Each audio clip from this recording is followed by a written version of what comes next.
Napuno na nga rin finally nga ng tubig nga itong napakalaki nga namin swimming pool, kaso napansin ko nga na malabo nga yung tubig, kaya naman agad-agad nga kayong bumili nga ng napakalaking timbangan ng chlorine para lagyan nga itong swimming pool at luminaw.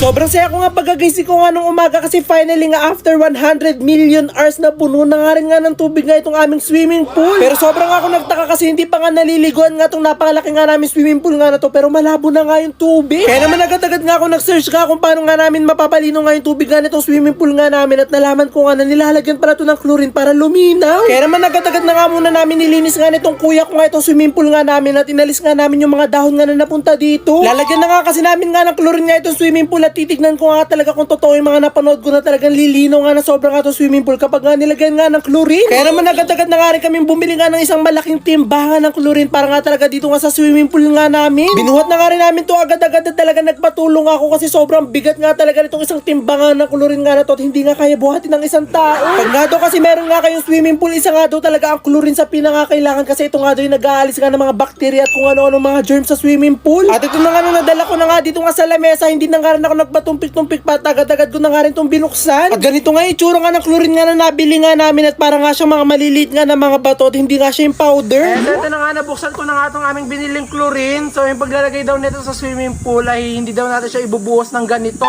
So yung napanood ko, ilalagay daw natin siya sa tubig o ihahalo natin siya sa tubig bago natin siya ibuhos sa swimming pool. Para lang tayo magtitimpla dito ng drinks, ganun. Pero hindi ito drinks ha, bawal inumin. Ito na, meron na tayo ditong timbat, meron na ditong tubig. So maglalagay na tayo dito ng chlorine. And then mix natin.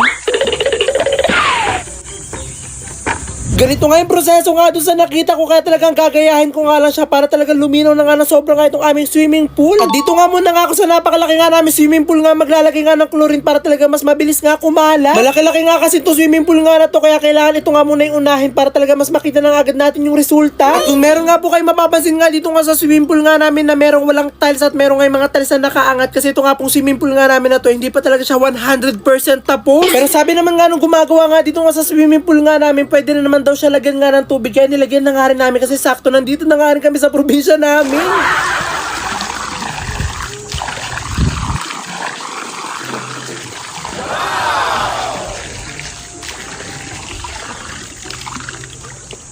At talaga marami pa nga kayong aabangan nga dito nga sa swimming pool nga namin, kasi lalagyan pa namin to ng mga fountain, ng ilaw, ng hagdan, at kung ano-ano pa. At ito na nga, bumalik na nga tayo. Talagang unti-unti ko na nga nalalagyan nga ng chlorine nga itong aming napakalaki nga swimming pool, at talagang excited na nga ako na maging crystal clear nga yung kulay nga nitong tubig. Ay nga kasi nangyari nga doon sa swimming pool nga nung napanood ko, kaya excited na nga ako na maging ganun nga ito. Natapos ko na nga rin nga lagyan nga ng chlorine nga itong napakalaki nga namin swimming pool, at sinunod ko naman nga lagyan nga ng chlorine nga itong pambata. Talaga madali na nga lang maglagay nga dito kasi maliit nga lang to. So ito na nga, finally nalagyan na nga natin ng chlorine nga itong aming swimming pool. So hintay na lang daw tayo ng 1 o 2 oras, tas makikita na daw natin yung resulta. So hintay na lang natin.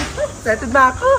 Mga pagkain na putok-batok naman nga ang niluto ko dito sa akin dream kitchen, kasi sobrang nga ako nag-crave nga dito, at samahan nyo nga ako kasi ibibigay natin to sa mga nag-aani ng mga mais.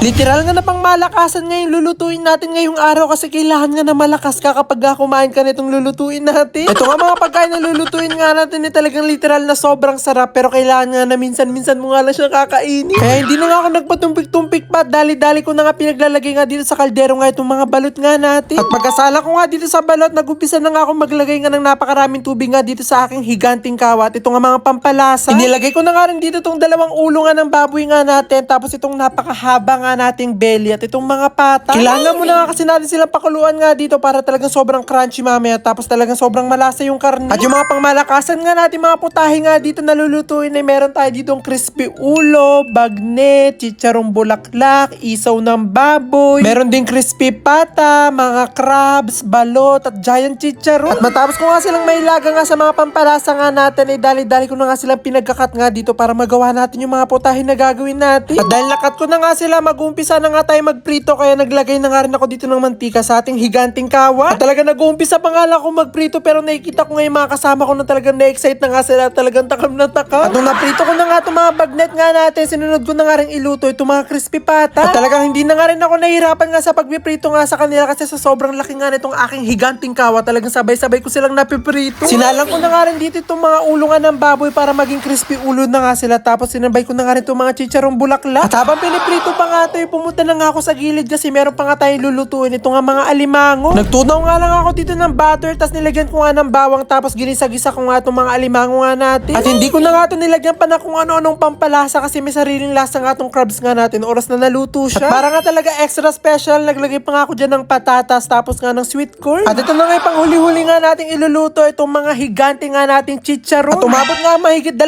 linggo nga bago nga namin nagawa nga itong mga chicharon nga na to kasi talagang inantala pa namin siya, binilad, para nga talaga maging ganito. At dahil naluto ko na nga silang lahat, kaya dali-dali ko na nga kinuha tong higante ko nga na bilao para nga talaga mailagay ko na sila dito. At talagang hindi ko na nga sinandok nga tong kanin nga na nasa rice cooker, talaga nilagay ko na nga siya ng isang bowl dito sa bilao ko. Hindi na nga rin ako nagpatumpik-tumpik pa, dali-dali ko na nga rin nilagay dito sa bilao ko itong mga pangmalakasan nga nating pagkain. At buti na nga lang talaga sobrang laki nga nitong bilao ko, kaya talaga sigurado ako na magkakasya nga lahat ng mga niluto natin. At alam ko nga po na meron kayong favorite dito sa mga naluto ko nga na to, kaya i-comment nyo nga po sa comment section kung ano yun at gagawa ko ng paraan para may padala po sa inyo. At matapos ko nga may ilagay nga itong mga higante nga natin chicharon, sinunod ko na nga rin ilagay nga itong mga balot natin. At syempre hindi nga magiging masarap nga itong mga pangmalakasan nga natin na pagkain kung wala nga masarap na suka. Dinamihan ko nga talaga ng sibuyas at sili nga itong suka nga natin para kapag sinawsaw nga natin itong niluto natin, talaga sobrang sarap. At hindi na nga ako nakatiis nga sa sobrang takam ko, kaya dali-dali ko na nga tinikman nga itong mga niluto natin. At worth it nga ang mahabang oras sa pagluluto nga natin kasi talagang sobrang sarap. Tinikman ko na nga rin itong higante nga natin chicharon na talagang laking tuwa ko nga kasi mas malaki pa sa mukha ko. At dati nga talaga hindi ako kumakain ng balot pero nung natikman ko nga siya once, talaga sobra ko nga siya nagustuhan, kaya talaga ito na yung laging cravings ko. At syempre dahil nga puro pampatas ka ng dugo nga itong mga naluto nga natin, kaya gagawa nga tayo dito ng inumin nga na pampababa nga ng dugo. Naglagay nga lang ako dito ng mga lata-lata nga na pineapple juice, tapos nilagyan ko na nga rin ito ng yelo. At dahil na-ready na nga namin ng lahat, kaya dali-dali na nga kami nagpunta nga kung saan nga merong mga nag-aani nga ng mga mais. At kanina nga nung nakita nga namin sila dito, talaga napakarami pa nga nilang inaaning mais, pero ngayon talaga natapos na nga nila at naani na nga nila itong napakalaking lupain nga na to. Talagang sakto-sakto yung dating namin. At nung dumating nga kami dito, talagang hindi ko nga muna pinababa nga sa sasakyan, ngayon dinala nga namin pagkain. Talagang tinanong ko nga muna sila isa-isa kung meron nga ba silang high blood, kasi kung meron nga silang high blood, talagang di sila pwede kumain nito. At wala naman nga daw silang kahit anong sakit na bawal nga sa kanila itong pagkain nga na to, kaya dali-dali ko na nga pinababa nga itong mga ginawa nga natin para makapagsalo-salo na nga kaming kumain. At talagang hindi ko na nga rin dinamihan nga yung pagkain kasi talaga nabusog na nga ako kanina doon sa mga pinagtitikman ko, kaya habang kumakain nga sila, pumunta nga muna nga ako dito sa ginagawa nilang trabaho. Meron pa nga kasi silang hindi nababalot nga dito mga mais nga na naani nga nila, kaya sabi ko na ako muna yung magbabalot at kumain nga muna sila. Amazing!